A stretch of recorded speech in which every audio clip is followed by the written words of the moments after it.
Welcome to Womenpreneur Asia, the podcast that celebrates the journeys and stories of remarkable women entrepreneurs across the region. I'm your host, Krista Gun, and welcome to Season 9. This episode is sponsored by Redbox Studio. Now, ever since I started my podcast, many business owners have asked me how they too could start their own podcast. That's why I decided to write an ebook sharing everything that I do in my podcast, including the strategy and technical know-how. If starting a podcast is something you'd like to explore this year, check out my brand new ebook, Podcasting Power, at womenpreneurasia.com. Today we have Amy Tsien from Hong Kong. She's the CEO and founder of Eve Bliss, a functional wellness brand dedicated to promoting both physical and mental well-being through innovative health products. Amy's journey is one of resilience and passion. From overcoming childhood bullying to building a wellness brand that embodies her mantra, laugh, rise, and thrive through chaos, she has transformed her personal experiences into a business that inspires others. In this episode, Amy shares how she started her functional wellness beverage during the pandemic.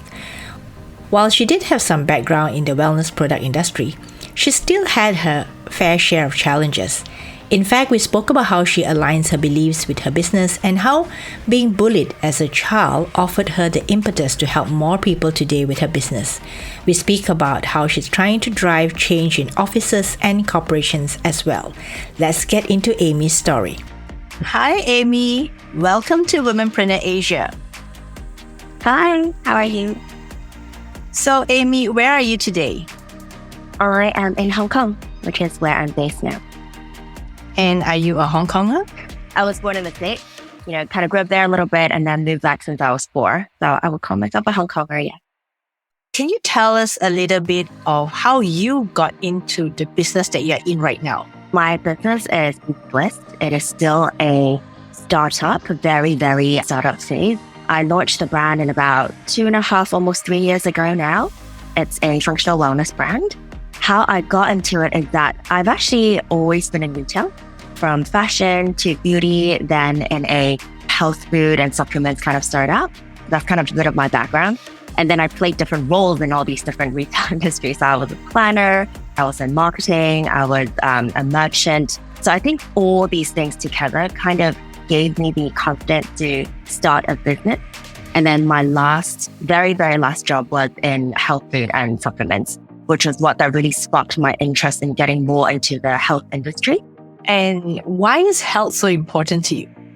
Health is something that's very, very crucial. Without health, we cannot do the things we love. We cannot spend time with the people we love. So I think health is the very, very base of everything that everyone should prioritize. When we talk about health, obviously there is the physical aspect and also the mental aspect of it. And I think for me, both are very, very important.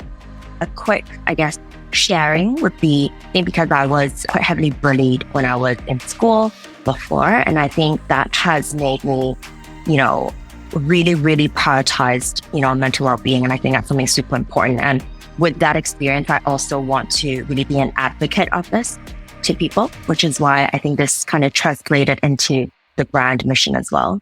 To be, kind to both our body and mind. Yeah. So there is a personal aspect to it. And can you tell me a little about some of the products that you have? One of our very, very key products, it's a functional soda.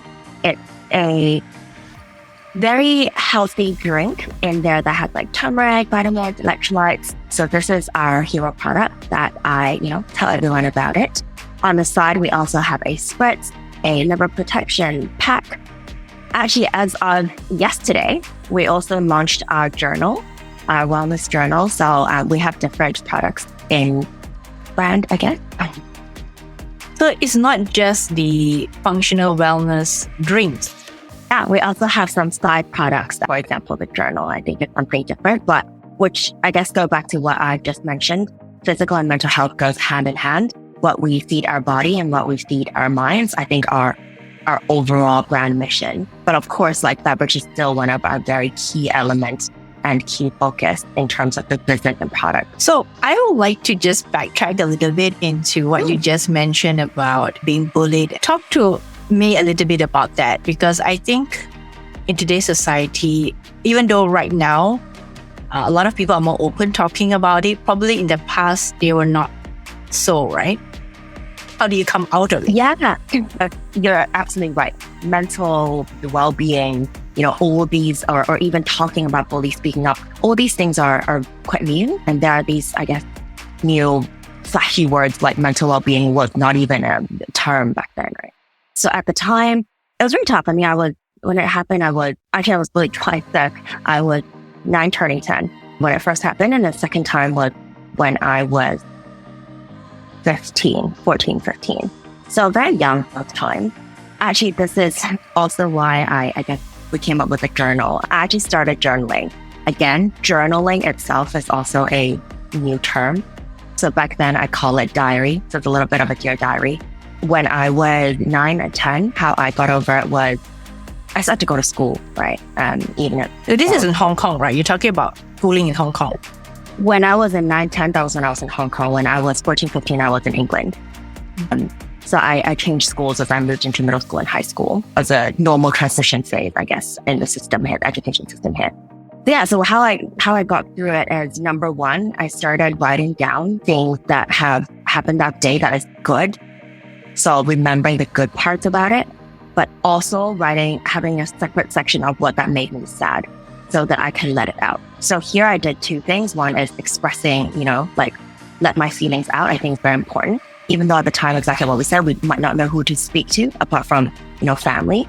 I also just want to write it down and let all those emotions out. Another thing that I actually learned from a sermon I heard back then is to count my blessings and be grateful of, great things that happen, which is why I write down the good things. Grateful is again, a big term, but actually it's just what I'm thankful for. So I remember back then, it could be as small as today's a sunny day. I would write it down. I'm happy that, today I came across waffle and they tasted delicious. Something very, very small. I did that every single day.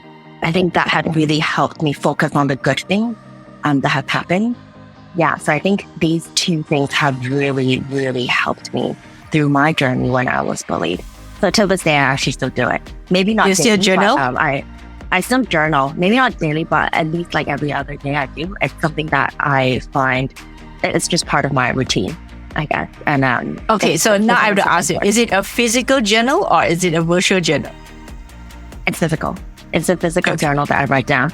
But sometimes I have a really bad memory. So when something happened on the spot and I'm on the streets, let's say, I actually write it down on my notes, on just Apple Notes, so that I can remember it and then I'll put it down when I'm home. So when I hear you talk about that, and I'm thinking to myself, how were you so mature? 9 years old. Honestly, I don't know if it's maturity. I think the bullying journey itself matured me. It kind of was forced into the situation. At the time, I just knew I couldn't be crying all the time. I think both my parents are very, very strong, mentally strong individuals. So I've always looked up to them. And someone actually asked me before, have I ever tried to quit school, not go to class or things like that? I've never thought of that. That's something that never came to mind. I didn't feel like it was an option. I felt that, when hard things happen, we just need to keep going. Obviously I cried. I cried quite a lot, but I still went through with it. And like I said, I think with the gratitude, journaling part was what I heard in a sermon and I tried it and it worked for me. And research actually shows till this day, I think with people with actual depression as well, this is one of the practices that helps them a lot.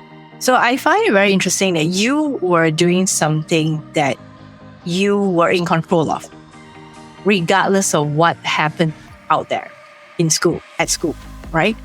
You told your parents for sure, right? About bullying. Mm-hmm. But at the same time, you didn't tell the parents that you wanted to get out of this and go to another school.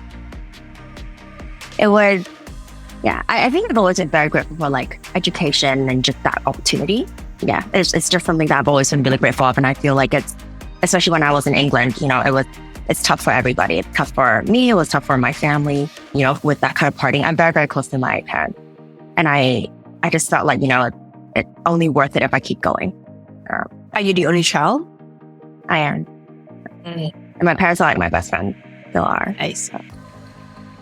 So in this case, when you were in school and all these things happened to you, besides the journaling, besides your parental support, were there other ways that helped you? I also would, go do certain things that make myself happy. So for example, because when I was away back then, you don't really get lots of Asian food around. It's not, the whole world wasn't as cosmopolitan back then, right? And especially smaller towns.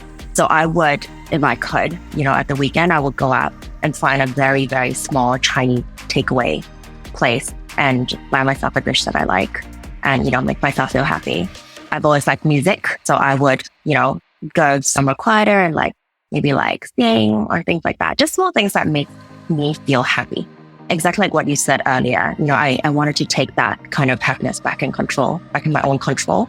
So yeah, the kind of doing small things that makes me happy, apart from journaling about them. Wow. What a journey that you had. So now that is also part of your company mission.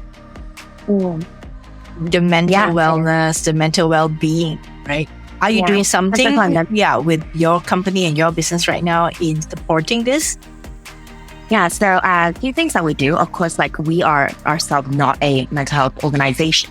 But what we do is we partner with different, for example, famous therapists or people who are actually in those organizations to come do a little panel talk that we do. Sometimes I host it, invite our community to come, whilst they're sipping on our drinks. Also, literally what I said, feeding their souls and also, their body. That's one thing we do. Number, the second thing that we do is there is an organization in Hong Kong called Murray Hong Kong. I'm not sure if you're familiar with it, but they are one of the key nonprofit mental health organizations that basically train people to take different cases pro bono. They also give a lot of different educational classes online. So we partner with them in a sense that every single time when we sell our 12 chance box online, we donate a percentage to them. Everything. Was that intentional? When I first started the drink itself, that was how I launched the company. I didn't really think very strongly, be I must do it. But very naturally, because of what I'm passionate about, I think it translated into the mission. So on the back of our can, there's a small QR code.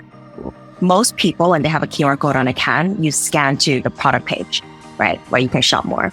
Our QR code from day one actually scans to basically where you can give, how to give, or if you have any thoughts of organizations that you want us to work with, please let us know. Because I was so small, right? No one would just want to partner with me. They don't even know what we are. We are a product that haven't launched. So, so that there's that in the back of my mind.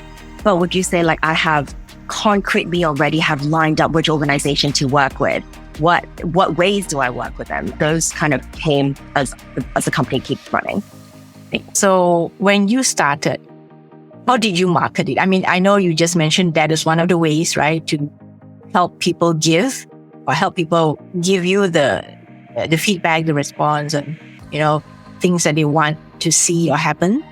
But in your case, when you first started, what was the marketing strategy and what was the marketing plan? Since you're a marketing person.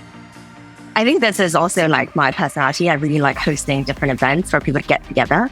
So I almost said yes to every single opportunity that I can have a booth somewhere so that I can physically be there and talk about the product. So as much as everyone is very, virtual based these days in terms of their marketing strategy, mine was almost more offline based when I started, letting people taste the product, letting people have their hands on the product, telling them about the story, how I started it. I even had a little mini machine. It's a canning machine. I had a mini version of it because that was how I started canning samples, at home back then. And I will bring that to the event to let people try and experience that part themselves. Other than that, I then started identifying who are the people who, come to our events and like the drink. And then I would, gift them a drink or ask them, if you would like to talk about it, that would be great. I know a lot of people do that in the sense that, maybe you give it to a celebrity or maybe you give it to one of the influencers, which has millions and billions of followers. For me, if I were to give you a drink, you talk about it, I want that person to be someone who's a real user. So I want it to be authentic. And I really, really hold true to that. And I think that's super important. So I guess that's how we, market it. We let real users tell, their love for the product. I would never force someone just because they are very famous to hold a drink and say hey, look at this is great if they don't actually like it. Did you go down the advertising route? Advertise on Yeah. Like on TV and things? Yeah. No, I didn't. One, like, honestly, that's a huge budget that I don't have. Didn't have it, so don't have. But also, I believe in real word of mouth, and then, just through like Instagram, social media. And we do have some social media ads, but nothing extravagant like TV or, trams or MTR stations. Not yet. There are lots of drinks out there, and there are lots of functional wellness, health drinks, health beverages out there. So I guess my question is like, how do you stand out? We host a lot of different events, as I've shared before. I think, a lot of people talk about community, but I believe community, it's not just, having a WhatsApp group or, having an Instagram group. It's really getting the people together to, do actual exercise together, to run together. That is a very different aspect for us in terms of as a beverage brand.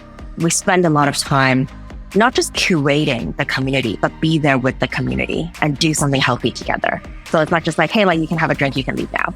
We really put our effort into, having some of our key ambassadors, whether it is a art therapy class, whether it is do a run club together, whether it is, doing yoga together. And we do it at really fun places. We partner with different venues. So for example, a lot of times when you do a workout, it would be at a gym or a gym studio. What we do is that we actually took over a kind of like a hotel lobby and did it there so that anyone can come and see us and join, next time. These are some of the fun things that we do. I want to make wellness less taboo, less, it's another yoga event or like, it's another, workout class or it's another run club. I want it to be fun. Something unexpected. So we always have these fun elements in it. I guess that's kind of how we, in a way, it's marketing the brand, letting more people know about it. But another way I see it is really getting the people together, spending time with, the people who support our brand or love our products.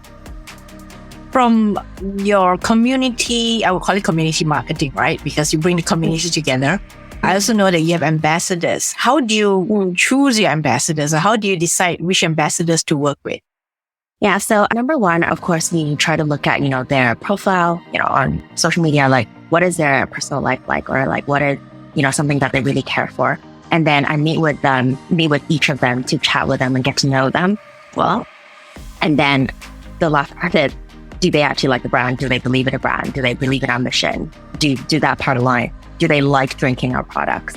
Do our products help them in a sense? Like, for example, one of our ambassadors, her doctor actually tells her that she really lacks turmeric and ginger in her diet. She needs to increase that. Turmeric is one of our key ingredients in our drink. So it's perfect for her in that sense. One of the girls, she actually normally works out at night or works till quite late, teaches classes till quite late. And sometimes she just needs something to hydrate her. It gives her a little bit of energy. But obviously you can't drink caffeine. Most sports drink, recovery drinks out there are caffeinated, so she can't really drink them, and water doesn't really help enough in that sense. So she always drinks this, after her classes. So all of these are, again, we're users. They're people who aligns with us in our mission, whether it is the physical aspect, whether it's the mental aspect. And they're the people that, want to bring community together and want to spend time with these people as well. That's how we pick and choose our ambassadors. I'm sure there are challenges, right? Any business, we have challenges. What are some of the challenges that you've come across? And are there some memorable ones that you like to talk about? Wow. So many different challenges. For example, every day, I have no idea what to expect. I literally wake up each day, apart from, the schedule that I have on my calendar. Really random issues and errors will pop up. For example, maybe there's an inventory scare, or maybe a sudden client request that we have never done before, or huge opportunities working with big brands with very tight timelines. So these are some of the things that I think it's quite interesting, and they're pretty much almost daily. When I first started a brand, it was me and one part-time at the time. So just two of us. We were doing this 3-day event, which I said yes to. Because, when I first started, I said yes to everything. We had a really good opportunity. We had a booth at a what's called United Fest. It's a festival with art, with music, with sports. It's a really, really cool festival. That was hosted kind of at the tail end of COVID. So still COVID times, actually. And they gave us a really good location of a booth, which was right next to the stage. It's a 6x3 booth. So anyone who's watching this or listening, if you're familiar with booths, normally it's 3x3. So this is double the size with a very small team, if you could even call it that, or of 2 people. So what I had to do was, it needs to be something innovative because it's such a cool, festival. So we drew everything out in which they approved. So we built a staircase, but then it's difficult to build a staircase. So then we actually used different boxes and then make them into a staircase kind of thing to keep the cost as low as possible. We spray painted everything yellow because buying custom made things are very expensive. So I spray painted all the different boxes. We spray painted some of the shelves that we were using. We spray painted the, tables and chairs. We also drill everything together. I learned how to use a drill and drill all these things together. So I remember that event on the very last day. Each day it's from 10 to 10, around about 10 to 10, 10 a.m. to 10 p.m. was the event time. Very last day, we also started at 10, but, that was the last day. So if it overran a bit, it was till 12. By the time we, decomposed everything, it was maybe 1, and we had to get out and bring everything back to my very, very tiny warehouse. Because it's so small, stacking and packing things is very, very crucial. So we basically stayed put till 5 a.m. in the morning. So my day was a 10 a.m. to a 5 a.m. with just me and just some amazing part-time. Yeah. So, wow. Yeah, that was very memorable. That was definitely a challenge. But honestly, it takes that type of personality to do it. I think he is one of my very, very first hire. Still, I see as a very good friend till this day. We kind of stopped having the ability to speak by around 3 a.m. because we were so I can imagine. We just kind of be robotic doing it, right? But then when we were done, we were so amazed by being able to pull off, an event like this with just the 2 of us. And we became so happy at that moment and just kind of reliving the whole chaos. And in a way, a success. It was a very, very good event for us in every way. And we were so hyper that we actually walked on the street for 45 minutes and just reviewing and reflecting and chatting about the event, and became so happy. So did you drink your own drinks to recharge? We did. We did. But yeah, it's amazing. I call it thriving in chaos. There's a certain personality that really does that. And yeah, I think I'm definitely one of them. If you could do it all over again, what would you do differently? Since you went through such chaos and turmoil. You know what? It could be hire more people. It could be maybe don't try to DIY everything. But I actually wouldn't do anything differently. It is stories like this and experiences like this that really bond people, number one.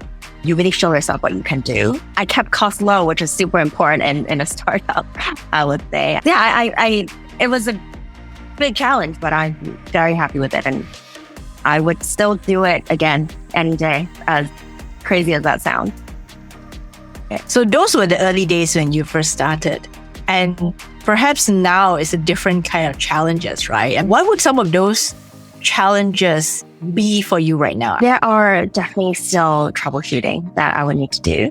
But don't get me wrong, my team is very, very amazing. Everyone always put their full heart in it. It's any employer could ever ask for. So I'm really grateful for them. But because it's still a small company, I think there's still a lot of troubleshooting that I would have to do. How do I tackle them is, number one, when issues and errors happen, I have learned, honestly, the first thing I ask is never how did that happen? Or why did it happen? It's what is the solution? That's the first thing I do. With the timeline, what can we do right now? And then kind of look back on the issue and maybe speak to different parties if it's an error, let's say. How could we avoid that in the future?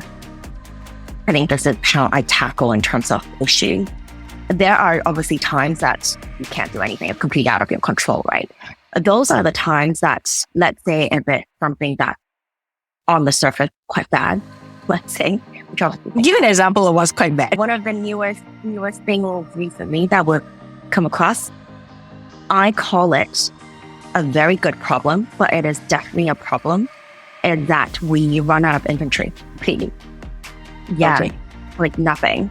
Maybe we have one can, somewhere, but basically nothing. Whilst we're getting, orders, big orders as well. So that was definitely scary.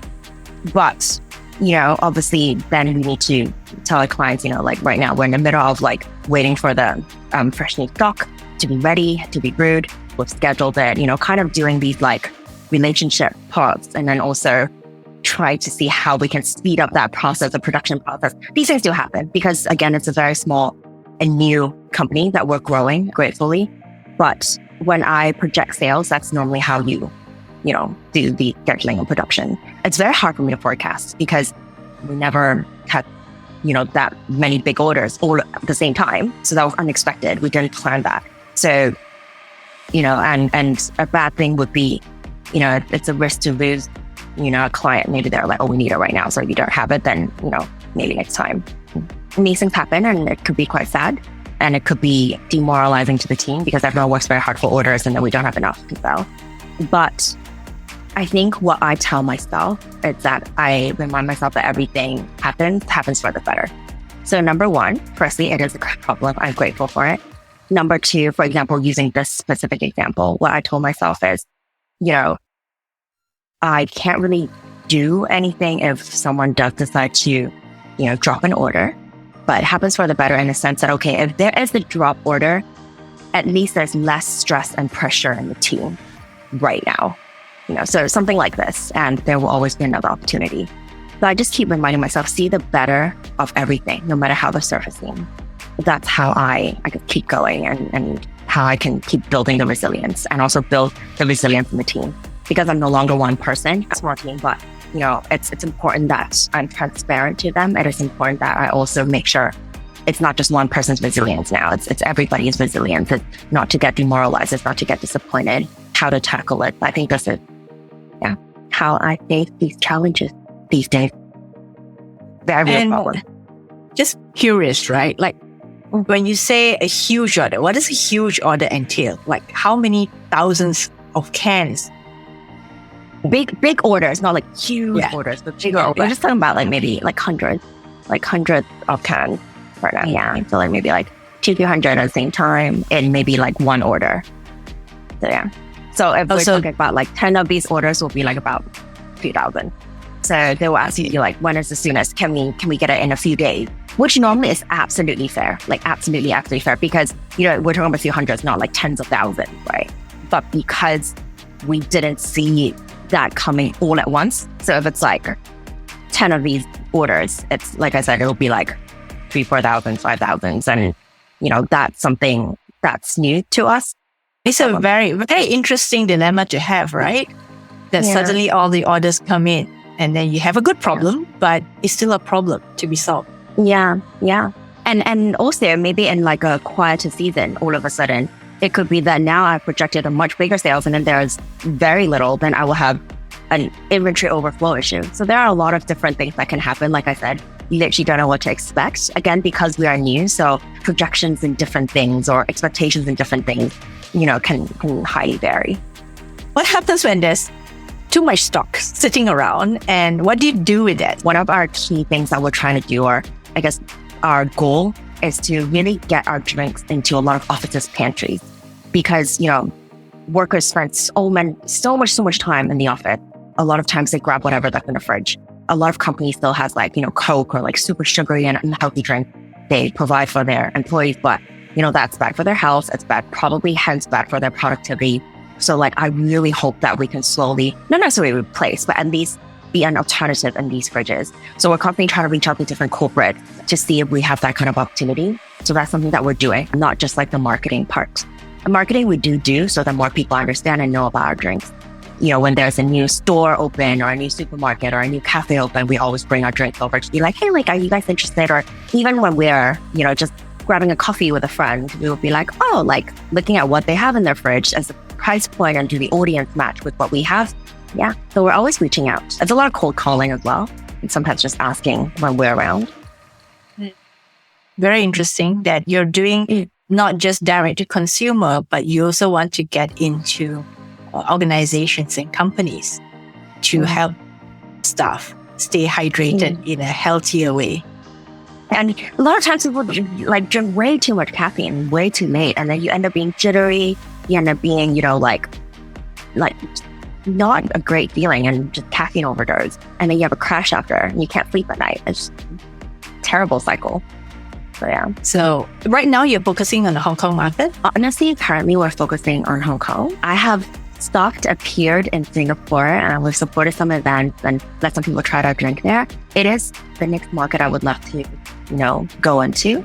But right now, I'm really want to focus on doing well in Hong Kong first, one step at a time. So if anyone's listening to this who's from Singapore, they can reach out to Amy. Yeah. I'm definitely very interested to grow in Singapore as well and bring the products and the brand over.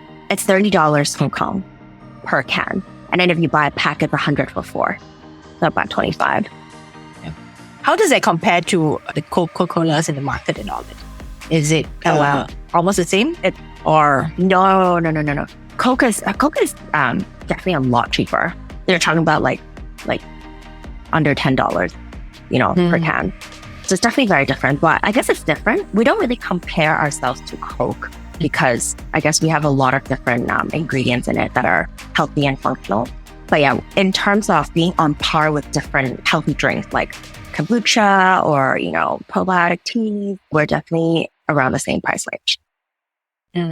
Okay. So now I want to ask you something that's a little bit more cultural. Do you incorporate aspects of Hong Kong culture or heritage into your brand and products? A little bit. I won't say we do it as much as some other brands do, but one of the key ingredients in our drink actually is Asian plum. And where we source our Asian plum is actually from a very OG fruit school in Hong Kong. They've been around since the 70s, started off just selling fruits in a hawker stand. And they're still standing till this day, and we source our Asian plum from them. Wow, that's interesting. I knew about the turmeric, but I didn't know about the plum. There were a lot of things in there. There's turmeric, there's plum, there's Asian pear, there's electrolytes, different vitamins. We have a lot of goodies in the drink. And if there's any woman listening to us right now, right, and interested to get into a similar industry like yours, what advice would you give to them? I would say that it's obviously not as glamorous as it is on the outside, and it's not going to be easy. But if it is something you truly believe and you feel passionate about, set small milestones for yourself, small goals, celebrate them every single time. And, you can definitely keep going as long as that is what you want. I would highly encourage people not to, whether you're female or male, doesn't really matter, but, don't start a business because you think it might be a fun thing to do. I would think it's, really think through. It doesn't align with your own values. Does it align with your own goals? Does it align with your own passion? Yeah, I think this is super key because it's really not as fun. It's not all about fun. It is fun, but it's not all about the fun part. I would think definitely think through before you start. It's not going to be easy. But if it does align with everything, then it will be the best thing that happened to you. What were your fun moments, or what are the fun moments in your business that you felt that, okay, this is the reason why I'm still in this business? Number one is hosting these events is actually quite fun. Seeing the people enjoying and mingling with them and socializing with them and seeing their lives are told about the different, mental or physical, wellness activities that they've been doing, learning about things. Also, the key thing about our brand, also in my team, is that we are very big celebrating everything. So as small as getting into a new cafe, we all we really clap about it, we cheer about it, we feel super happy about it to add just one socket, up for us. Yeah. And then it's kind of, how do you call it? It's celebrating every moment, being in that kind of culture. I think these are some of the fun things, I would say. And even that challenge that I talked about, it was very challenging, but it was very fun at the same time. It was a fun event. We get to be part of it, especially during COVID, which was a very tough time for everyone. We get to create things like building a booth. You can go wild with it. Recently, we went High Rocks. My team decided instead of printing a backdrop for our booth, they decided to hand paint the backdrop themselves and then fold leaves and everything. But yeah, folding, all the decorations and sticking them onto the board. These things are fun, and yeah, I think there are a lot of different fun elements. Because we're so small and we're so new, there's so creativity that can go into it, every part of it. when you start your business? I launched the brand about 2.5 years ago, but I started the company 3.5 years ago. I was starting it and alongside when I still have a job, but that was when I was starting to do some R&D, putting together some ideas. And then I did a whole year of that before. That we didn't get into. The part that how did you end up starting the business that you're in right now? You did mention briefly in the beginning, but maybe now is a good time to get back into that. And so you were at work, you're still working, and you started the business. Yeah, and it was during the midst of COVID when I started having this idea of creating a product. At the time, I was in a company that is a trading company. So we import healthy supplements or healthy food to Hong Kong and then sell it in this startup. And so obviously the business model is very different in the sense that we used to get pre-manufactured products. And then I feel that there are so many great ingredients, great healthy spices and everything out there that I got in touch with because of that company. It's a small company. So I used to fly to Japan, talk to the farmers, go look at the fields, talk to the labs. And then I just feel that things are not very enticing. It's not there in my everyday routine. It's still huge bottles of fermented vinegars or big bottles of different yeast and things like that, or a lot of different pills. And I was thinking how can we have these kind of great healthy ingredients or products or things in a more lifestyle way, and there's nothing better than something like a drink. That's more sippable that you can chill with your healthy can when you're watching TV or when you're with someone, and something that makes even younger people want to try. So that's kind of how I started thinking, okay, maybe a drink would work. So I started thinking of all the different ingredients that I really like that I've come across, and I want to put them all together in one drink. And I started speaking to different labs and be is this okay? Does this work? What are the right ratios for it? That was kind of how I started. Another thing is that at the time I remember people were really, really stressed. And there were a lot of people who started drinking alcohol really early in the day because work is stressful. There's nothing much to do. And everyone started that. And I was like, you can't really just drink all the time. And you can't drink during the day when you're working still, right? Even you're working at home, working remotely, you're still working, right? And it's definitely unhealthy to do that. So I was thinking, what is something that can make people feel better as well and grip on, whilst it's also good for them, not just in the short run, but also in the long run. So that was another reason why I decided to do a drink.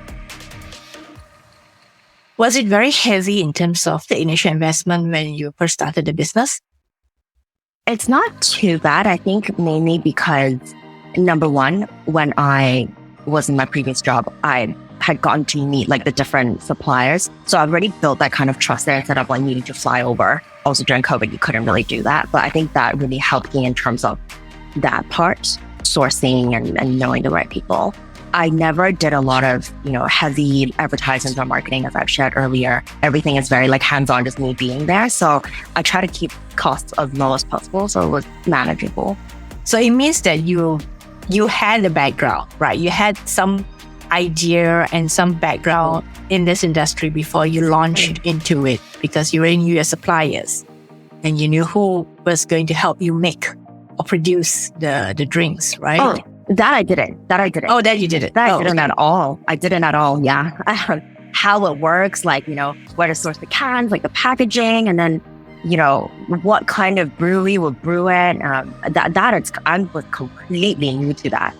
It was a lot of cold messaging different people and trying to see what works and learn about it as I was creating them.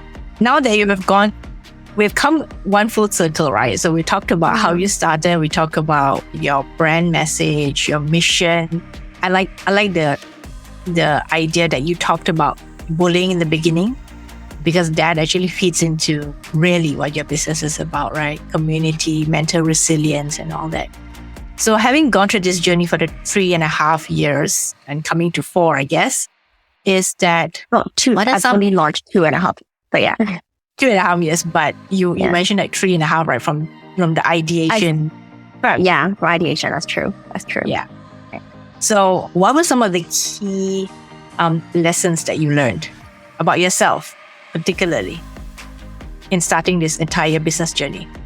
I have created, it sounds really silly, but I actually am not someone who ever like grew up thinking, oh, I'm going to have my own business one day. So number one is I learned that I can actually be an entrepreneur and run a business. That's number one. The mental resilience that I've built actually since a young age with, the different bullying journey actually helped shape the strength a lot from me as well now as I started running the business. In terms of other lessons that I've learned on the way is that there are always going to be people who are naysayers. There are always going to be, people who will be like, oh, it's really tough being in a beverage business. Starting a company is difficult, but you just gotta be like, thank you for your comment. If it's something that's actually a good advice, I will take it. If it's not, if it's just like a criticism, I just learn to smile about it and let it go. I think that's something that's super important as well. And another last thing I would say I've learned is it's so important to have me time and quiet time to reflect and make sure that I'm still aligned with my goals, like why I started the business in the first place. You can't just keep going. It's so easy to fall into a trap to just like keep going every single day, like meeting after meeting or like event after event and then just don't stop. It's so important to stop, to feed yourself some me time. I think that's something that I've learned how important it is. And what do you do on your me time? Me time? Sometimes honestly just quietly sit and reflect on the week. That's one of the things I do. Every single week I at least have a few hours to myself. I would like walking just in the city, anywhere. Sometimes I like walking by the harbor. Sometimes I walk in supermarket. Supermarkets is actually my happy place. I guess it makes sense. I just love seeing all the different like food and different drinks, products out there. And yeah, I sometimes aimlessly walk. Sometimes I'm just like thinking and walking around and I'll be like, oh wow, I've walked for 2 hours. Yeah, that's something that I love doing. So what's in the future for you and the company and the business that you've built? What's coming up? I guess I can talk a little bit about products. So we are finally developing new flavors because right now we only have one flavor. So this is something very, very exciting. Different people have been asking as well. So I can't wait to hopefully launch that this year. So that's something very exciting. And also like we're just working hard to grow, our presence in different companies as I've shared. This will be something we'll keep working hard in 2025. Hopefully more people can benefit from the drink itself. And personally, any personal aspirations for 2025?